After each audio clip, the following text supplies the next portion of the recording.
ihe na-enye m obi ụtọ n'ọrụ awụ nke ọ bụ na mkpachara aka otu a sapụzie nnachizi azụ na-ene ya anya.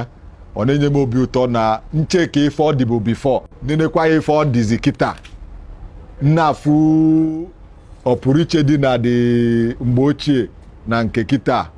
Ọ na-enye m obi ụtọ fụkwa na at least na ife na-etinye na ya na-apụtalụ m ife. Afa m bụ Afam Dozie.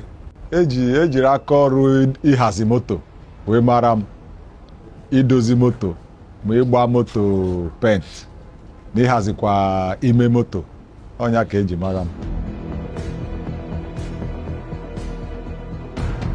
Ka ahụ na-eme pụrụ iche wu ịkpa ochie moto aka, ụmụ moto mpampa ha nyara, so m weta ya nhazizie ya kpaa ya ka oyikwa ife ọgụkwa ndị mmadụ agụụ ịnyakwa. Ebido m ya njem based on enekwana m anya n'ọrụ a nọ n'ime ya, so m nwa sizie na mmapụ iche n'ife ndị ọzọ na-arụ. Mpamụkwa aka ọlụ a ka ọ na-alụkwa, mekanik ọ na-alụ, ndị ọcha zụkwala ya. Mfu ife ọ na-alụ at the age of 10 like ya o tinyezie m n'ife a na-alụ, sizie ebe a na-amụtazi na-agakwa skuul, mechakwa pụọ na praịmarị, so ngakwa technical school, sikwa ebe a pụtakwa gakwa high institution. O nwere onye na-emekwa ụdị ha n'obodo Amerịka, nnene ya ka ndị na ụmụazị wepụzie jee mmụọ ka esi eme ya. Ọ ka mụchaziri mbatazie obodo a rụwazie ya, na-arụkwa ya ọ na-adaba.